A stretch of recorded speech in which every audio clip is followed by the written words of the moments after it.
Shalom la famille, que Dieu vous bénisse abondamment au nom puissant et glorieux de Jésus-Christ.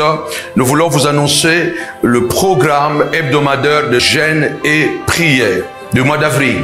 Et ce mois, notre thème, jeûne et prière de qualification. Qualifié par ta destinée. J'attends des femmes comme Anne pour être qualifiées à voir leur Samuel après des années de stérilité.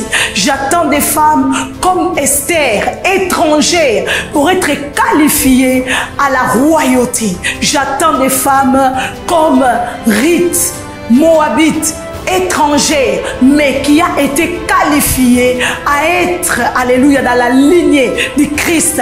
Des choses ont été faites il y a longtemps, parce que tu as été élu avant même la fondation de ce monde. Tu es qualifié, non parce que tu veux être qualifié, non parce que tout simplement tu as travaillé.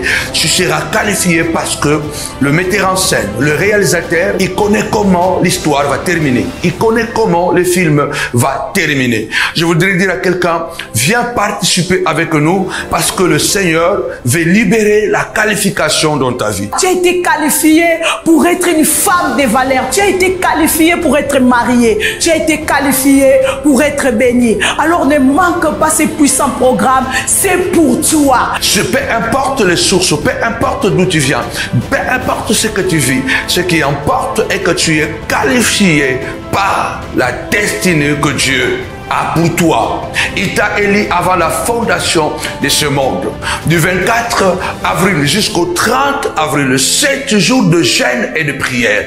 Quelqu'un a dit, les moments difficiles créent des hommes forts. Alléluia. Et des moments faibles, des hommes faibles. Les perdants, ils abandonnent lorsqu'ils échouent. Mais les gagnants, ils échouent jusqu'à ce qu'ils réussissent. Je vois déjà quelqu'un comme Esther, qualifié comme reine. Je vois déjà quelqu'un comme David, malgré la brousse, qualifié comme roi. Dieu nous qualifie avant même la qualification des hommes. Peu importe le silence que tu es en train de passer, le silence peut aussi symboliser le manque de résultats dans ce que tu fais. Le silence peut symboliser la multiplication d'échecs dans ce que tu fais. Mais tout ce que je voulais dire à quelqu'un, pendant ces 7 jours de jeûne et prière, tu seras désigné reine, tu seras désigné roi, tu seras désigné gagnant, parce qu'il y a une coupe qui t'attend, non par la force, ni par la puissance, mais par mon esprit. Alors la montagne de la prière ministrice vous attend tous pendant ces 7 jours du 24 au 30 avril. Dieu ne fait rien pour rien. Il dit à Jérémie, avant que tu sois né, avant que tu sois même formé, je t'avais déjà élu. Avec mon propre programme, Abraham a été qualifié après les épreuves de tout quitter. Sa patrie, sa famille, la maison de son père, il a été qualifié. Joseph a été qualifié après les épreuves, après la citerne, après la honte, après la prison. Joseph a été qualifié. David a été qualifié après le silence de la brousse, mais il a été qualifié. La qualification, c'est une désignation. Et tu as été désigné pour que tu sois mère. Tu as été désigné pour que tu sois un père. Tu as été désigné pour que tu sois grand. Et pendant ces 7 jours, alléluia, je vois déjà un Joseph être qualifié. Il y a une qualification pour une femme, il y a une qualification pour un homme, il y a une qualification pour un enfant. Alors j'invite toutes les familles, partout où vous êtes, à participer à ces puissants programmes. Tu es un vent. Tu es qualifié par ta destinée. Peu importe ce que tu vis, peu importe le nombre d'échecs, peu importe la haine que tu as en face, peu importe le silence de la bouche. Mais puisque Dieu t'a déjà qualifié, personne ne peut annuler cette qualification. Chaque 18h pour l'ouverture de notre jeûne et prière sur notre page Facebook Prophète Samuel Panzo officiel et sur la ligne téléphonique avec le numéro qui est en train de circuler sur le bas de votre écran. Que Dieu vous bénisse abondamment. Ce sera un programme époustouflant. Avec Jésus, c'est toujours possible. Nous vous attendons.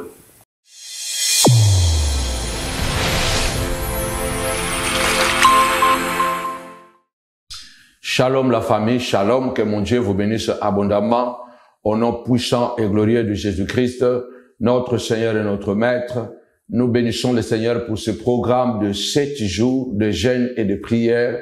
La Bible déclare, Jésus a dit dans Luc chapitre 18 qu'il fallait toujours prier et ne point se relâcher. La prière n'est jamais assez. Dans la prière, on n'est jamais dans l'excès parce que la Bible dit prier sans cesse. Il y a des choses, bien aimé le Seigneur, on le fait, on peut manger. La Bible déclare, ne mangez pas à l'excès, car l'excès de la nourriture peut devenir un péché ou peut nous faire tomber malade. Mais la Bible déclare, priez sans cesse. La prière n'est jamais assez, la prière n'est jamais excès. Cela veut dire que la prière, c'est l'élément important de la vie d'un enfant de Dieu. Et quand nous ajoutons le jeûne avec la prière, nous ajoutons en plus, alléluia, nous ajoutons un sacrifice encore plus dans ce processus de la puissance, dans ce processus de la spiritualité. Nous voulons consacrer encore notre corps, mortifier notre corps, être intérieur, afin qu'il soit encore béni, nourri au nom puissant et glorieux de Jésus-Christ. Alors soyez bénis, nous sommes au 2e jour de notre programme de jeûne et prière, qualifié par sa destinée. Tapez-moi 5 fois qualification, qualification. C'est le jeûne et prière de qualification. Dieu nous a qualifiés déjà avant même que nous soyons nés dans ce monde. Parce que nous sommes le résultat d'un projet divin. Alléluia. Dis-toi que je suis un projet divin. Quelles que soient les difficultés auxquelles tu es confronté, quel que soit le mal auquel tu passes, sache que la Bible déclare, je connais les projets que j'ai formés pour toi, projets de paix, de bonheur et non pas de malheur, pour te donner un avenir et de l'espérance. Je regarde cette caméra et je revois celui qui est malade. Je vois celui qui est désespéré, celui dont la femme est malade, dont le mari est malade, dont les enfants sont malades.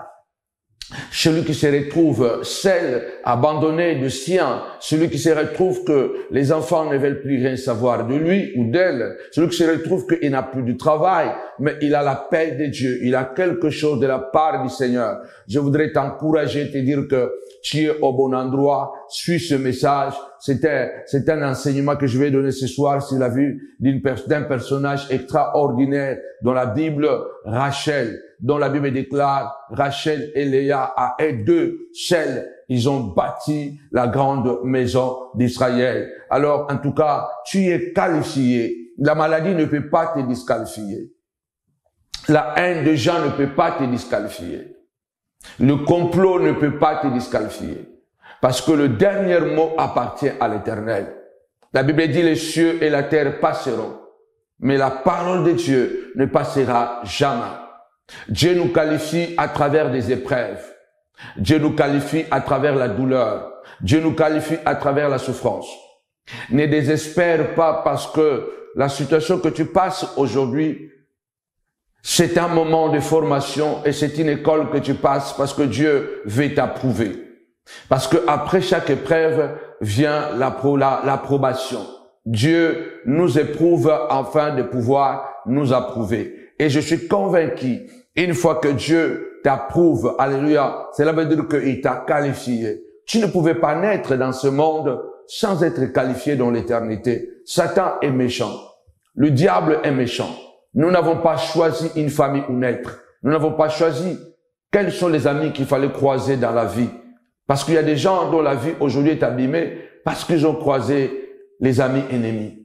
Mais nous n'avons même pas choisi, bien aimé le Seigneur, le pays où nous devrions vivre. Nous n'avons pas choisi. Dieu a choisi pour nous. Il y a des choses dont nous sommes détenteurs du pouvoir, n'est-ce pas? Nous pouvons choisir. Quand je dis le pays, nous n'avons pas choisi le pays où nous devrions naître. Nous sommes nés tout simplement. Personne n'a choisi sa mère. Personne n'a choisi son père. Donc, personne n'a choisi sa famille. Personne n'a aussi choisi, bien aimé le Seigneur, les amis qu'il devait rencontrer dans la vie. On peut choisir les amis à un certain niveau, mais personne ne peut se dire qu'il n'a jamais croisé des faux amis ou de fausses personnes ou de mauvaises personnes. Personne ne peut se dire qu'il a toujours croisé de bonnes personnes.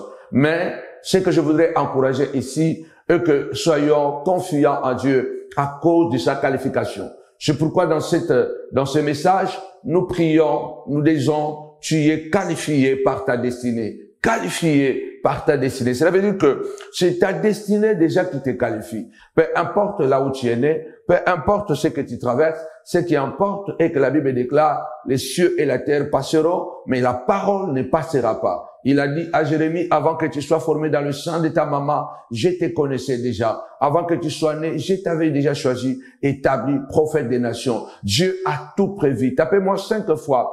Qualifié, qualifié, qualifié. Dieu t'a choisi et il t'a établi sans même ton projet, sans même ton propre programme, sans même demander ton avis. Il t'a déjà choisi, il t'a déjà établi. Alors, tout ce que nous rencontrons sur cette terre n'est que, bien aimé le Seigneur, le péripéties, n'est-ce pas, les éléments qui permettent à ce que nous puissions mûrir, afin que nous puissions grandir et que nous puissions entrer dans le plan de Dieu. Tu n'échoueras jamais parce que ton échec signifie l'échec du plan de Dieu dans ta vie. Tu ne peux pas échouer tant que tu n'as pas abandonné la foi. Tu ne peux pas échouer tant que tu n'as pas, bien-aimé le Seigneur, abandonné Jésus. Tu ne peux pas échouer tant que tu n'as pas abandonné la prière. Tu ne peux pas échouer tant que tu continues à croire. Alléluia. Quel que soit le problème. La Bible déclare le prophète dont nous regardons aujourd'hui comme modèle. Bien-aimé le Seigneur, ils ont été sciés, ils ont été persécutés, ils étaient ça et là, ils n'avaient pas où mettre leur tête, ils étaient dans les montagnes, ils vivaient dans les déserts. Mais la Bible déclare dans tout cela, ils ont éteint le feu. Ils ont vaincu des armées. Ils ont ressuscité des morts. Bien-aimé dans le Seigneur, cela veut dire que, quelles que soient les épreuves, tu vas ressusciter les morts. Quelles que soient les épreuves, tu vas éteindre le feu. Quelles que soient les difficultés, bien-aimé dans le Seigneur, tu continueras à marcher jusqu'à accomplir le plan de Dieu. La Bible déclare, quand tu traverseras le feu, tu ne seras pas consumé. Et quand tu traverseras les eaux, tu ne seras pas submergé, car je serai avec toi. Je serai avec toi et je ne t'abandonnerai pas. Alors pendant ces 7 jours, nous sommes là de 4h à 5h du matin et de 22h à 23h. Et puis, nous sommes là à 18h pour ouvrir le jeûne de prière ensemble. Je voudrais t'encourager d'être là tous les jours afin de ne pas perdre ce puissant programme, afin que le Seigneur puisse nous faire du bien ensemble. Je salue toutes les montagnardes et les montagnards du monde entier. Et nous vous attendons ce dimanche de clôture. Ce sera un dimanche glorieux, un dimanche de couronnement. Un dimanche de couronnement où nous allons consacrer encore nos vies à Dieu, où nous allons bénir nos vies, nous allons consacrer certaines choses, certains objets de notre vie, afin que la gloire de Dieu soit notre manteau. Je salue tous les ambassadeurs et les ambassadrices bien-aimés de la montagne de la prière, où que vous soyez.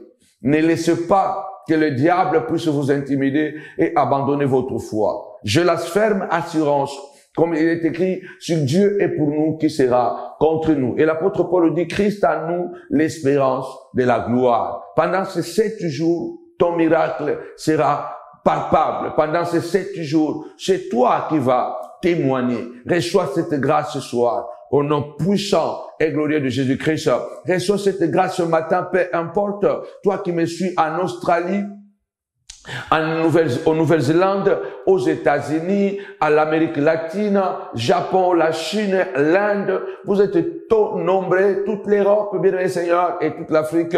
Nous vous bénissons, Gabon. Vous êtes très nombreux au Gabon. Je salue toutes les montagnardes et les ambassadeurs, les ambassadrices de la montagne de la prière au Gabon. Que mon Dieu vous bénisse abondamment. Toutes les montagnardes et les montagnards de la Côte d'Ivoire, du Cameroun, que Dieu vous bénisse abondamment. Bénin, soyez bénis au nom puissant et glorieux de Jésus-Christ. Amen. Nous bénissons le Seigneur parce que Dieu nous fait tellement du bien. Alléluia. La foi, c'est un patrimoine qu'il faut protéger. Je voudrais parler ce soir de la vie de cette femme extraordinaire du nom de Rachel. J'ai dit ici mon sous-thème parce que nous parlons de la qualification. Dieu ne peut pas qualifier une famille sans passer par une personne. Parce que Dieu bénit une personne afin que cette personne soit la locomotive de la bénédiction du reste de la famille. Comme il l'a fait pour Abraham, en fait qu'Abraham soit une source de bénédiction pour toutes les nations de la terre. Ah, bien-aimé dans le Seigneur, Dieu bénit un pays à travers un individu. D'ailleurs, il dit, je cherche un homme qui se tient à la brèche afin que le pays ne soit pas détruit. Je crois que tu es Rachel de ta famille. Alléluia. Rachel était une femme exceptionnelle. Rachel n'a jamais été une voleuse. Rachel était une femme initiée. Elle était dans l'initiation. Bien-aimée dans le Seigneur, Rachel a permis à Jacob de bien remplir sa mission. Rachel a permis à Léa d'être ce qu'elle était devenue. Rachel n'a jamais été voleuse. Rachel, tout simplement, elle connaissait des choses que Jacob et Léa ne connaissaient pas. Vous connaissez bien cet épisode, n'est-ce pas, de Téraphim. La question que je te pose ce soir, ce matin, ce midi, alléluia, est-ce que tu sais pourquoi Rachel avait dérobé les Téraphim de son père? Tapez-moi 5 fois Téraphim, Téraphim, Téraphim. Est-ce que tu sais pourquoi Rachel avait dérobé, entre guillemets, avait pris? Pour toi, tu diras, elle avait volé. Mais Rachel n'avait pas volé. Rachel avait pris les Téraphim de son père, de sa famille. Lève ta voix, dis Seigneur de gloire, fais-moi grâce, ô Dieu, alléluia, de connaître ce que les autres ne connaissent pas. Rachel était tout simplement une femme extraordinaire. Rachel avait dérobé, avait pris les Téraphim de son père. Pourquoi? Parce qu'il connaissait le pouvoir qui était dans les Téraphim. Ces Téraphim étaient comme le pouvoir de la famille. Ces Téraphim étaient les dieux, n'est-ce pas, de cette famille. Les dieux de ce village, de ce territoire-là, et là-bas était un personnage important. Il avait aussi ses dieux à la maison. C'était comme on dit en Afrique, l'Nkodia. C'était les gris-gris, en quelque sorte, de la famille. Et vous devez savoir que ce soit Dieu, que ce soit Satan, il y a toujours le pouvoir qui émane dans la spiritualité. La spiritualité, même quand elle est de Dieu, même quand elle est de Satan, il y a toujours un pouvoir là-dessus. Ces Téraphim détenaient un pouvoir. Vous ne pouvez pas ignorer le pouvoir de l'adversaire. La Bible déclare que Dieu dit à Israël, quand vous entrerez dans la terre promise, vous détruirez tous les autels de ces pays, de ces nations devant lesquelles je vais vous amener et je chasserai. Vous détruirez tous les autels de ces nations-là. Pourquoi Dieu insiste à détruire ces autels-là? Parce que ces autels-là dégageaient un pouvoir spirituel. Ces autels-là avaient un pouvoir, une influence dans les territoires, dans la mentalité, et Dieu avait raison. À plusieurs reprises, nous voyons le peuple qui connaissait le pouvoir de Dieu, le peuple qui avait des miracles et des prodiges, tomber plus bas, adorer le Baal, adorer Astarté, adorer ces dieux-là, bien-aimés, dans le Seigneur, bâtir des autels pour ce Dieu étranger. Pourquoi? Dieu savait qu'il y a un pouvoir dans la spiritualité. Et tu ne dois pas ignorer la spiritualité ou le pouvoir nuisible ou la puissance négative qui est dans les Téraphim de ta famille. Le pouvoir qui est dans la sorcellerie de ta famille. Il y a quelque chose qui se dégage en mal, mais il y a un pouvoir. Alors, nous allons lire la parole de Dieu. La Bible déclare dans Genèse chapitre 31, je m'en vais lire d'abord le verset 19 et je vais sauter 34 à 35. Tandis que Laban était allé tondre ses brebis, Rachel déroba les Téraphim de son père. Rachel avait pris les Téraphim, les avait mis sous le bas du chameau et il s'était assis dessus. Laban fouilla toute la tente et ne trouva rien. Elle dit à son père, que mon Seigneur ne se fâche point, si je ne puis me lever devant toi, car je sais qu'il est ordinaire aux femmes. Il chercha et ne trouva point les Téraphim. Bien-aimés dans le Seigneur, je voudrais dire quelque chose ici. J'ai sauté plusieurs versets pour ne pas faire trop de lecture. J'ai dit ici que l'esprit est supérieur à la lettre. Et le rhéma n'est pas logos. L'esprit est supérieur à la lettre. C'est pourquoi l'apôtre Paul le déclare que la lettre tue, mais l'esprit vivifie. Le rhéma n'est pas logos. La connaissance est une révélation intellectuelle et pourtant la vision est une révélation spirituelle. Je répète bien, la connaissance est une révélation intellectuelle, mais la révélation est une connaissance ou une révélation spirituelle. Il y a des choses que Rachel connaissait que Léa et Jacob ne connaissaient pas. Léa était à la base de la réussite de la vie de Jacob, parce que la Bible dit que Jacob avait volé, n'est-ce pas, la bénédiction d'Ésaü, son grand frère, et avait trompé son père, et le papa l'avait béni, et Ésaü chercha à tuer Jacob, et la Bible déclare que Jacob a dit fuir chez son oncle Laban. Et quand Jacob arrive là-bas, la Bible déclare, devant un puits où il était, il a posé la question demandée de son oncle. Et pendant qu'il parlait avec le berger qui était là, et tout à coup, Rachel faisait son apparition et qui venait, n'est-ce pas, pour abréver le brebis dans ce puits. Et c'est là où Jacob va tomber en larmes, pleurer, mais il était déjà, je crois, tombé amoureux de cette fille belle, courageuse et forte. Rachel était une femme exceptionnelle. Vous devez savoir que Rachel était une femme bergère. Les bergers étaient souvent s'occupaient des troupeaux, où c'était le métier de berger était un métier des hommes. Ce n'était pas un métier de femmes généralement. Peu de femmes étaient de bergers. L'histoire de Rachel peut me rappeler l'histoire de David. Rachel est une femme. Rachel fait un métier d'homme. Rachel fait un métier très difficile. Un métier qui demande beaucoup de courage.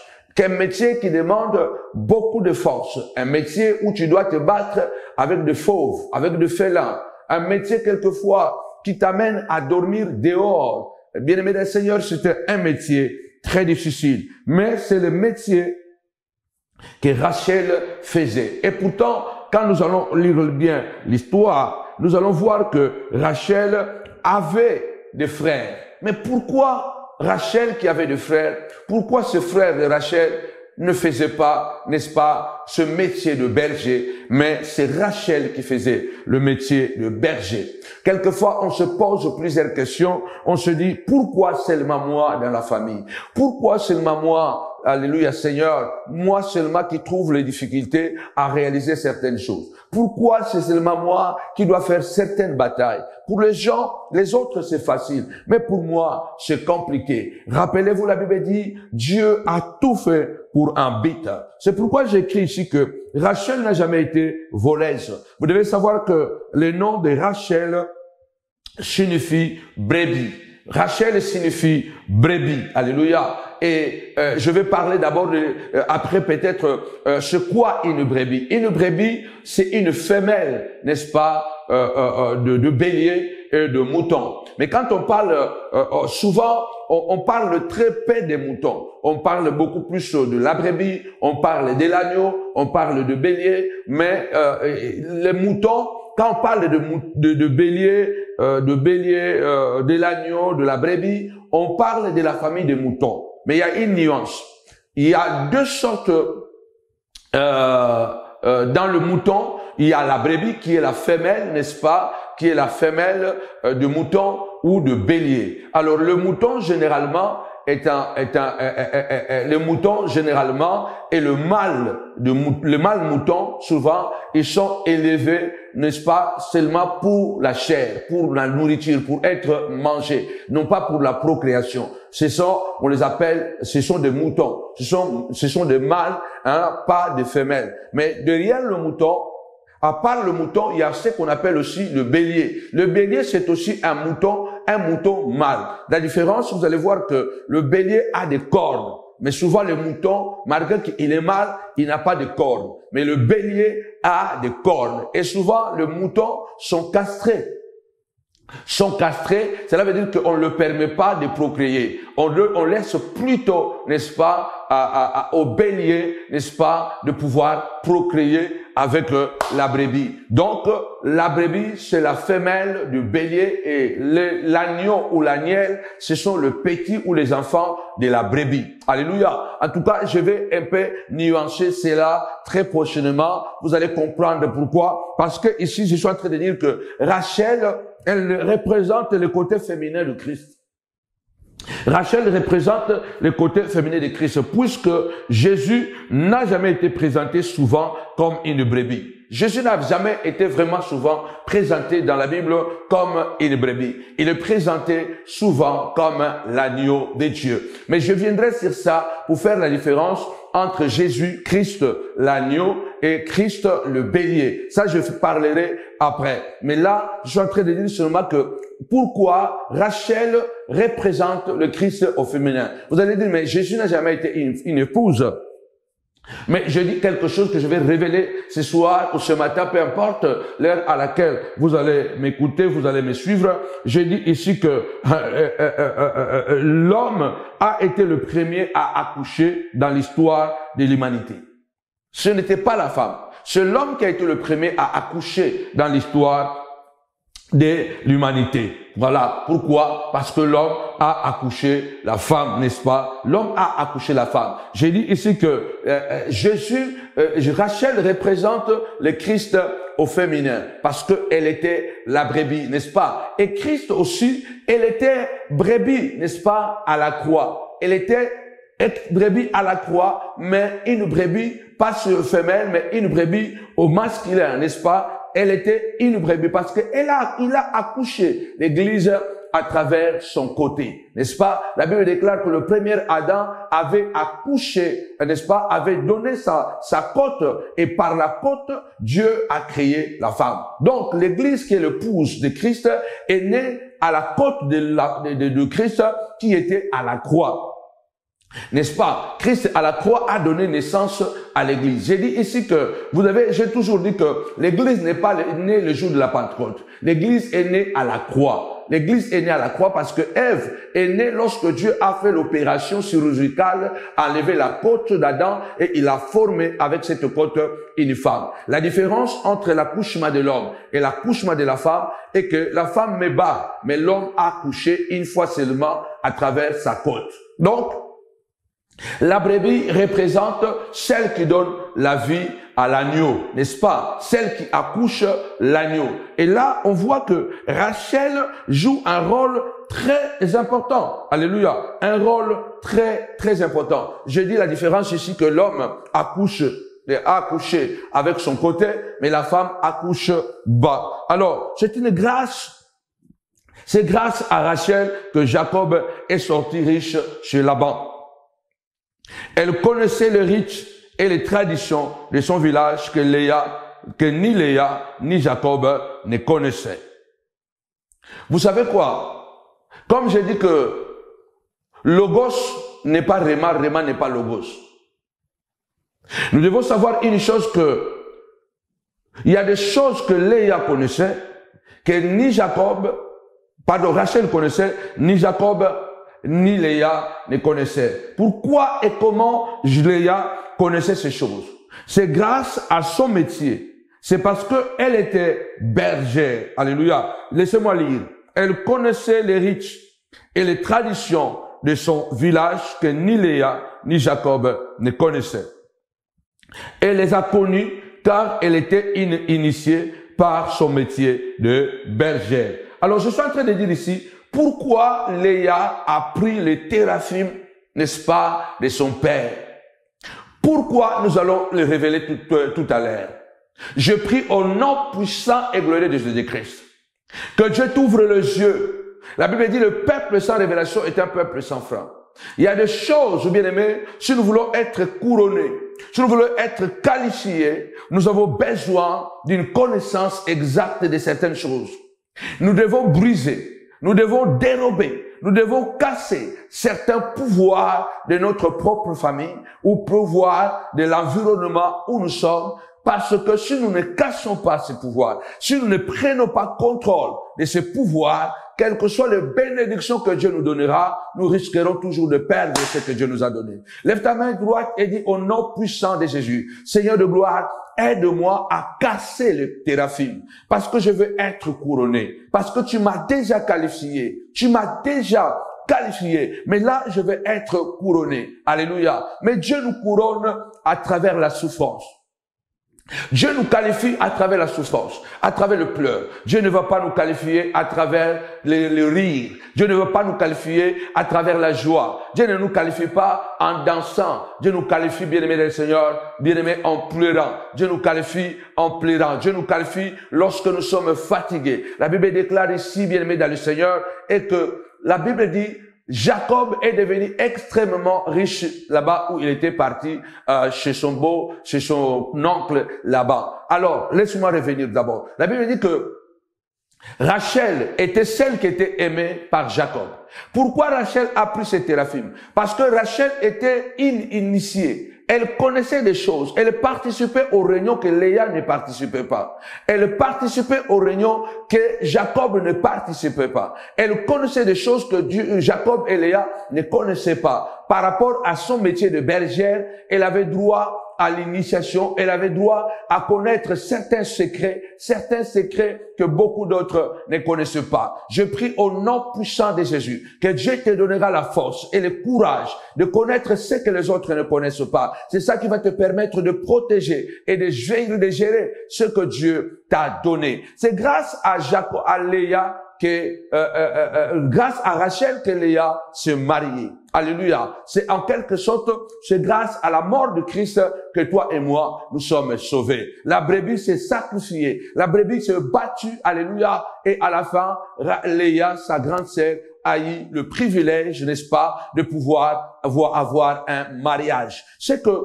Léa, elle n'est pas une voleuse. Sauf que les gens ne comprennent pas comment tu vis, pourquoi tu poses certains actes, mais tout simplement parce que tu connais les choses que les autres ne connaissent pas. Tu vis une vie que les autres ne vivent pas. Laisse les gens te critiquer, laisse les gens t'insulter, mais toi, fais ce qui est bien pour tes enfants. Fais ce qui est bien pour ton mari, pour ta femme. Fais ce qui est bien pour l'église. Fais ce qui est bien pour préserver ce que Dieu t'a donné. Dieu fait sa part, mais l'homme aussi doit faire sa part. Léa, il y a des choses qu'elle ne connaissait pas, ni Jacob. La Bible déclare que le jour où Jacob finit ses 7 ans de travail afin d'épouser Rachel, surprise, on lui a donné Léa. Il n'était pas au courant de ces rites, de ces lois. Alléluia. Je prie vraiment le Seigneur que Dieu t'amène dans les profondeurs, que Dieu nous ouvre les yeux, de voir le passé. Alléluia. De comprendre ce que nos ancêtres ont fait, de comprendre ce que nos parents ont fait. Que Dieu nous donne un esprit d'investigation, un esprit de la connaissance, parce qu'il y a un couronnement qui nous attend. Il y a une qualification qui nous attend, bien-aimés dans le Seigneur. Et je suis convaincu que le berger qui est mort à la croix, il nous a tout donné, bien-aimé le Seigneur. Jacob ignorait que dans ce village, personne ne pouvait donner sa fille cadette en mariage avant que la première ne puisse se marier. Il est tombé dedans parce qu'il ne connaissait pas ce genre de choses. Mais Rachel connaissait ces lois. Rachel connaissait ces rites. Alors, suivez-moi encore parce que je vais entrer maintenant vous donner pourquoi Rachel a pris le téraphim de son père. Quel était le secret? Quel était le pouvoir? Alléluia. Quel était le mystère qui était caché derrière le téraphim? Il y a quelque chose que tu dois faire. Au nom puissant de Jésus. Nous sommes ensemble. Attendez un peu. Je vais lire rapidement certaines choses parce que je suis en train de réserver ça à la fin. Pourquoi Rachel a pris le téraphim de son père? Alléluia. Il est très important de comprendre que Rachel connaissait des choses que Rebecca, n'est-ce pas? Rachel connaissait les choses que Léa ne connaissait pas, ni Jacob. Jacob ignorait pratiquement plusieurs traditions, plusieurs secrets de cette famille ou de ce village. Jacob, comme Léa, ignorait qu'une loi interdisait aux filles de recevoir l'héritage à condition qu'il soit en possession de téraphim. Écoutez bien maintenant le secret. Pourquoi Rachel avait dérobé, avait récupéré les téraphim de son père. Rachel était une soldate. Rachel était une fille éclairée. Elle était une fille initiée dans le pratique du village. Tu ne pouvais pas aller paître le brebis, le mouton, sans qu'on puisse te donner certains critères. Parce que c'était un métier très compliqué. Alléluia. Même au village, pour les enfants qui commencent à aller à la chasse, on leur donne certains principes, on leur donne certains secrets. Parce que la brousse est pleine de mystères. La brousse est pleine des esprits. Alors, Rachel avait accepté ce métier et du coup, elle était capable de connaître certains secrets que beaucoup de gens comme Jacob ne connaissait pas, comme Léa ne connaissait pas. Pourquoi? Parce qu'il y avait une loi dans ce pays-là, il y avait une loi dans la famille de Laban, dans ce village-là, et que les filles n'avaient aucun droit de prendre l'héritage. Il y avait une seule possibilité de pouvoir hériter, c'était si les filles prenaient contrôle des téraphim. Rachel, connaissant cette loi, elle avait violé en quelque sorte cette loi en permettant à Jacob et à toute la famille de conserver l'héritage que Dieu leur avait donné. Attention, bien-aimés, je vais aller maintenant à la profondeur. Il y a des choses, bien-aimés des Seigneurs, que nous ne comprenons pas, que nous n'interprétons pas bien, que nous ne saisissons pas et que nous condamnons. Mais en réalité, parce que la Bible dit, par manque de connaissances, le peuple meurt. La Bible dit que Jacob est devenu extrêmement riche. Dieu l'a visité. Dieu l'a montré comment pouvoir récupérer de l'argent, des moutons et tout consort. Et la Bible déclare que Dieu a donné un rêve à Jacob. Et Jacob est devenu extrêmement riche. Je lève ma main et je déclare au nom puissant et glorieux de Jésus-Christ que tu auras à recevoir quelque chose, un don extraordinaire pendant ces 7 jours. Alléluia. Que tu puisses dérober, que tu puisses briser, que tu puisses violer certaines lois, alléluia, parce que ce sont des lois diaboliques, il faut le casser, il faut le briser, afin que tu puisses préserver. Jacob est devenu extrêmement riche. Jacob a beaucoup de moutons. Jacob a 2 femmes. Jacob a des enfants. Mais tout ce que vous devez savoir est que tout ce que Jacob possédait, tant qu'il était encore dans le territoire de Laban, ces choses-là n'appartenaient pas du tout à Jacob. Tout ce que Jacob possédait appartenait à Laban. Tout ce que Jacob pouvait, bien aimé le Seigneur, amasser tant qu'il était avec Laban appartenait à Laban. Je dis ici, regardez que Laban ne cesse de répéter à Jacob, le bien que tu as sont à moi. Regardez encore, bien aimé le Seigneur, nous allons lire rapidement les preuves, nous allons lire rapidement. Genèse 30, 25 à 26. Lorsque Rachel y enfantait Joseph, Jacob dit à Laban, laisse-moi partir pour que je m'en aille chez moi, dans mon pays, donne-moi mes enfants, donne-moi mes femmes et mes enfants pour lesquels je t'ai servi et je m'en irai, car tu sais quel service je t'ai rendu. Est-ce que tu peux encore demander ce qui est à toi? Est-ce que tu peux encore demander ce qui t'appartient? Tant que Jacob vivait chez Laban, toute la richesse qu'il possédait appartenait à Laban. Tout ce que Dieu lui avait donné appartenait à Laban. Il avait besoin de l'autorisation de Laban. Je prie ce soir, ce matin, ce midi. Dieu nous a déjà bénis. Il nous a déjà qualifiés par notre destinée. Dieu nous a déjà donné beaucoup de choses. Mais nous sommes dans un territoire contrôlé par Laban. Nous sommes dans un territoire contrôlé par la famille. Malgré que Dieu nous a donné les mariages, mais nous ne jouissons pas de la liberté de ces mariages parce que nous sommes dans un territoire de Laban. Et Laban a encore la même mise, encore le pouvoir sur ce que nous possédons, sur ce que Dieu nous a donné. Nous avons un travail, mais nous ne jouissons pas du bien de ce travail parce que nous sommes encore chez Laban. Jacob doit demander ses enfants, doit demander ses femmes, doit demander ce mouton. Et pourtant, c'est à lui, mais il doit le demander. Regardez encore Genèse 31, 1 à 2. Jacob entendit le propos des fils de Laban qui disait, Jacob a pris tout ce qui est à notre père, et c'est avec le bien de notre père qui s'est accru toute cette richesse. Jacob remarqua aussi le visage de Laban et voici, il n'était plus envers lui comme auparavant. Il y avait quelque chose de grave qui se passait là. Jacob risquait de tout perdre parce qu'il devenait de plus en plus riche. Dieu lui avait béni, mais la richesse, malheureusement, ne lui appartenait pas. Combien de gens sont dans les mariages, mais ils ne vivent pas le bonheur du mariage? Combien de gens ont le ministère, mais ne vivent pas le bonheur du ministère? Parce que nous n'avons pas encore dérobé les théraphim. Je lève ma main droite au nom de Jésus. Pendant ces 7 jours de jeûne et prière, tu vas dérober les théraphim de ta famille. Tu vas dérober les théraphim de Danemark. Tu vas dérober les théraphim des États-Unis, du territoire où tu es. Tu vas dérober ces théraphim-là parce que la seule chose qui te donnera droit à posséder réellement l'héritage que Dieu t'a donné, tu dois avoir possession entre tes mains, le contrôle des théraphim. Je prie au nom puissant de Jésus-Christ que tu puisses entrer, alléluia, à la connaissance des choses, que tu prennes le pouvoir.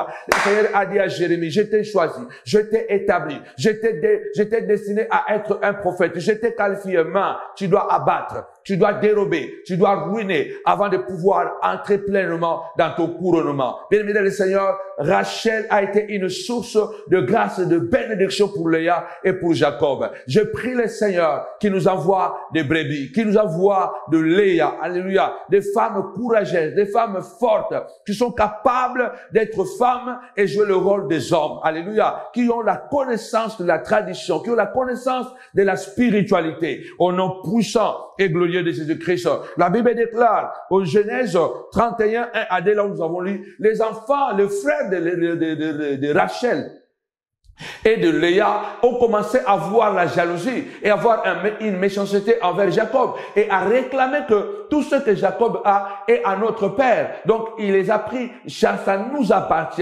C'est pourquoi nous voyons que la plupart des temps, Dieu nous a déjà bénis, mais nous continuons à pleurer, nous continuons à souffrir, mais nous sommes en pleine bénédiction. Je prie au nom puissant de Jésus que tu quittes l'atmosphère de Laban, au nom de Jésus. Mais la seule chose que tu dois faire, tu dois posséder l'héritier bien-aimé, les théraphim. Tu dois casser, prendre contrôle des théraphim de Laban. Genèse 31, verset 9. Dieu a pris à votre père son troupeau et me l'a donné. Lui-même, Jacob reconnaît que les troupeaux qu'il a là, ça appartient à Laban. Et Dieu a pris les choses qui appartiennent à Laban et il lui a donné. Vous pensez que Laban, alléluia, peut être tranquille, sachant que les choses que Jacob possède aujourd'hui, ça lui appartient.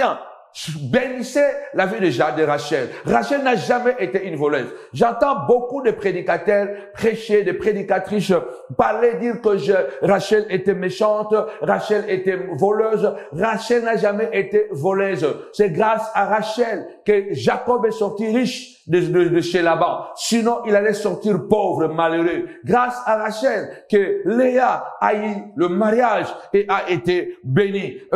Genèse 31, verset 14 à 16. Rachel et Léa répondirent et lui dirent, avons-nous encore une part et un héritage dans la maison de notre père? Ne sommes-nous pas regardés par lui comme des étrangères? Puisqu'il nous a vendus et qu'il a mangé notre argent. Toute la richesse que Dieu a ôtée à notre père appartient à nous et à nos enfants. Fais maintenant ce que Dieu te dit de faire. Donc, Jacob et les femmes, Rachel et Léa, surtout Rachel, est en train de rappeler à Jacob que la richesse que tu as, c'est la richesse de notre père. Mais nous sommes contents parce que notre papa nous a vendus à toi comme des marchandises. Nous n'avons pris l'héritage avec lui. Donc, ce que nous avons, ce que Dieu a pris de lui, il t'a donné, ça nous appartient à nous et à nos enfants. Ils étaient contents. Mais Rachel, qui était une initiée, qui connaissait les secrets, qui connaissait le système, qui connaissait les lois, la spiritualité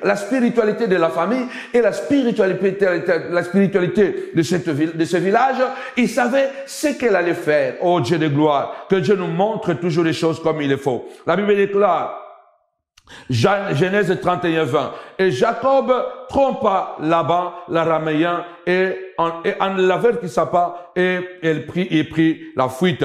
Il s'enfuit avec tout ce qui lui appartenait, et il se leva, traversa le fleuve, et se dirigea vers la montagne. Je dis ici, Jacob croit tromper Laban, comme il avait trompé son père, et croit fuir là-bas, comme il avait fui Ésaü, son frère. Il y a des gens que tu peux tromper, mais il y a des gens tu ne peux pas les tromper. Les conséquences seront néfastes. Il y a des gens que tu peux fuir, mais il y a des gens que tu ne peux pas fuir. Jacob pense toujours avec sa force, avec son courage.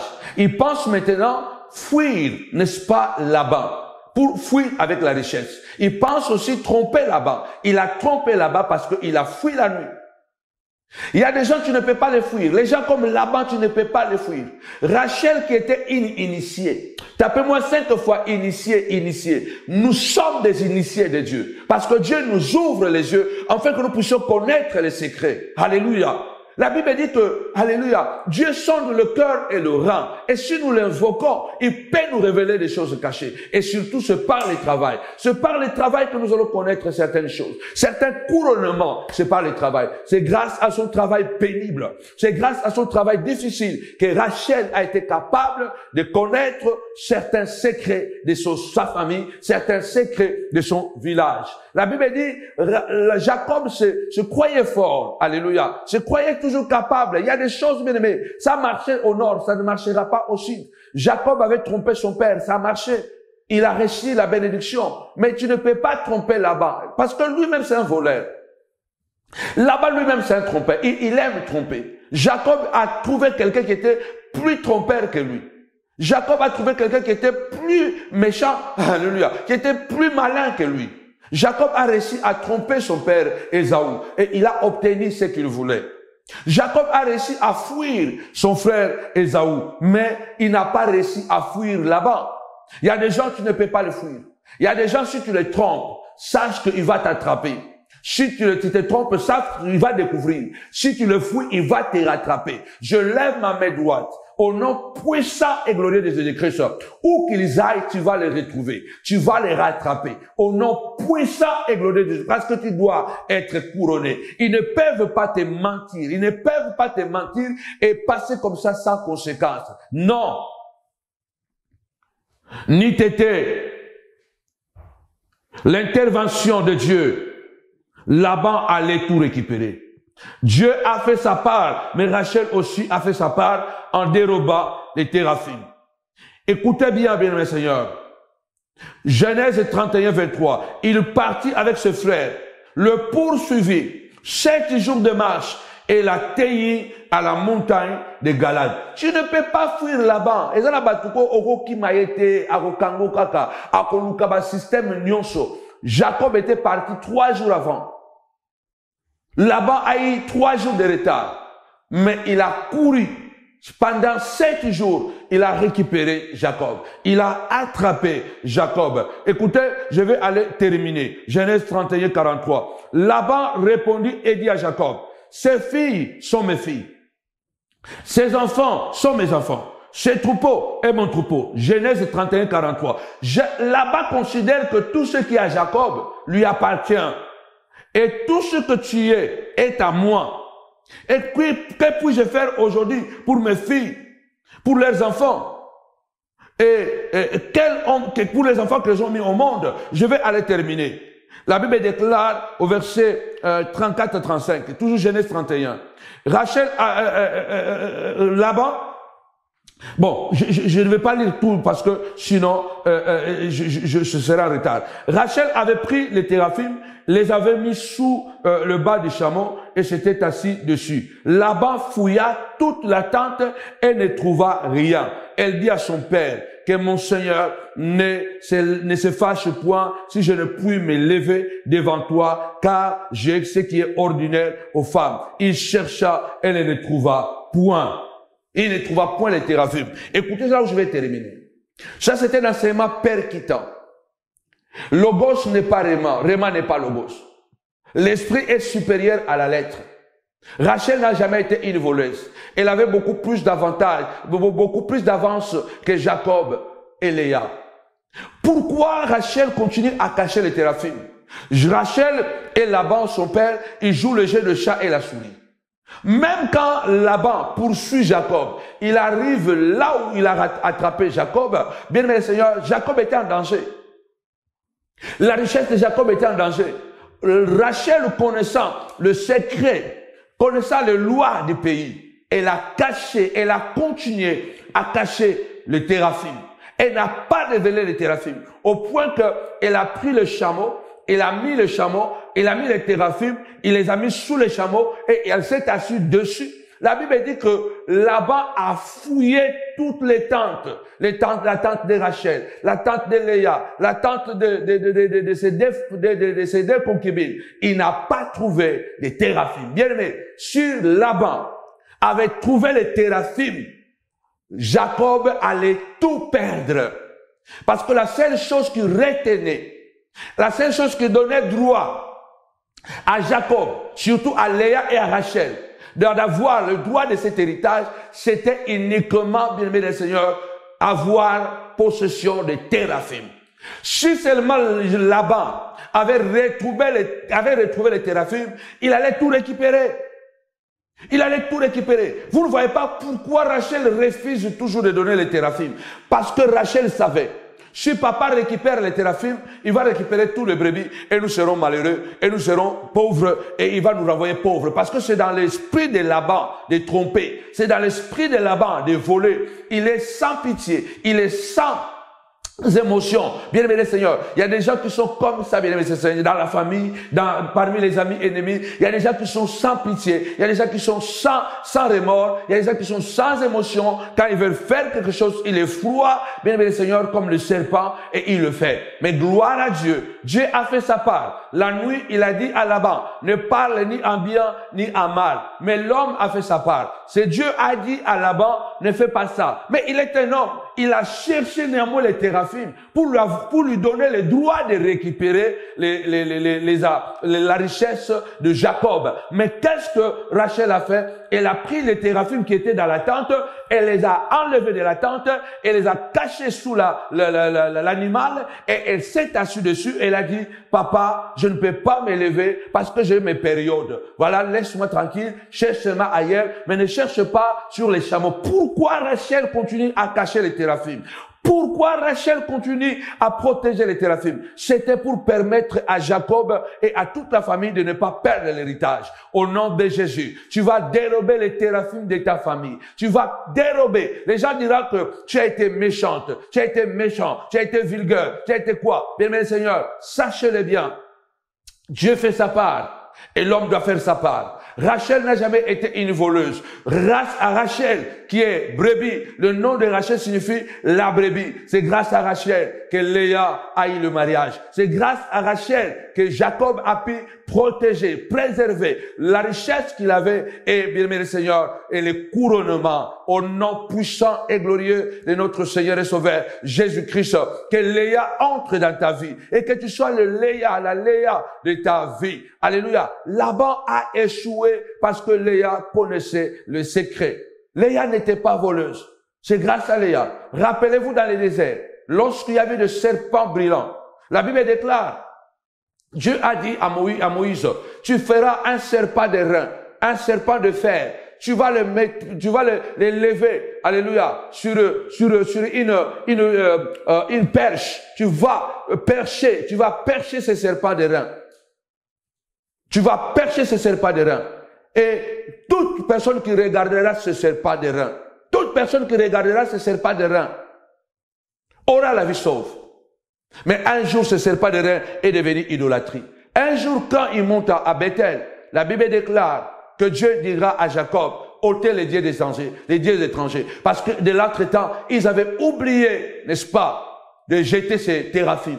Mais c'est grâce à ces téraphim-là, pas grâce à ces téraphim, c'est parce que Rachel avait dérobé ces téraphim que le couronnement, la qualification a été exacte, les a été donnés.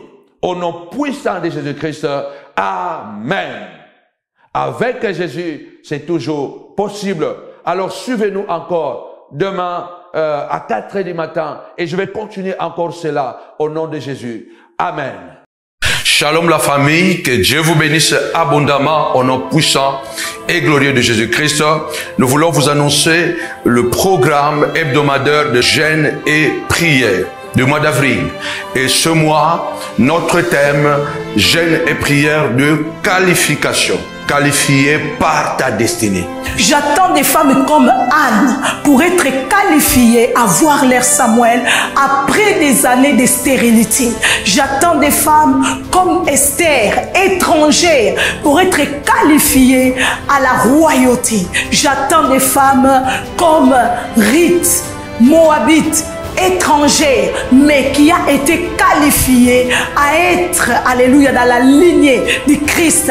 Des choses ont été faites il y a longtemps, parce que tu as été élu avant même la fondation de ce monde. Tu es qualifié, non parce que tu veux être qualifié, non parce que tout simplement tu as travaillé. Tu seras qualifié parce que le metteur en scène, le réalisateur, il connaît comment l'histoire va terminer. Il connaît comment le film va terminer. Je voudrais dire à quelqu'un, viens participer avec nous parce que le Seigneur veut libérer la qualification dans ta vie. Tu as été qualifié pour être une femme de valeur. Tu as été qualifié pour être marié. Tu as été qualifié pour être béni. Alors ne manque pas ces puissants programmes. C'est pour toi. Peu importe les sources, peu importe d'où tu viens, peu importe ce que tu vis, ce qui importe est que tu es qualifié par la destinée que Dieu a pour toi. Il t'a élu avant la fondation de ce monde. Du 24 avril jusqu'au 30 avril, 7 jours de jeûne et de prière. Quelqu'un a dit, les moments difficiles créent des hommes forts. Alléluia. Et des moments faibles, des hommes faibles. Les perdants, ils abandonnent lorsqu'ils échouent. Mais les gagnants, ils échouent jusqu'à ce qu'ils réussissent. Je vois déjà quelqu'un comme Esther, qualifié comme reine. Je vois déjà quelqu'un comme David, malgré la brousse, qualifié comme roi. Dieu nous qualifie avant même la qualification des hommes. Peu importe le silence que tu es en train de passer, le silence peut aussi symboliser le manque de résultats dans ce que tu fais. Le silence peut symboliser la multiplication d'échecs dans ce que tu fais. Mais tout ce que je voulais dire à quelqu'un, pendant ces 7 jours de jeûne et prière, tu seras désigné reine, tu seras désigné roi, tu seras désigné gagnant. Parce qu'il y a une coupe qui t'attend, non par la force, ni par la puissance, mais par mon esprit. Alors la montagne de la prière ministrice vous attend tous pendant ces 7 jours du 24 au 30 avril. Dieu ne fait rien pour rien. Il dit à Jérémie, avant que tu sois né, avant que tu sois même formé, je t'avais déjà élu. Avec mon propre programme, Abraham a été qualifié après les épreuves de tout quitter. Sa patrie, sa famille, la maison de son père, il a été qualifié.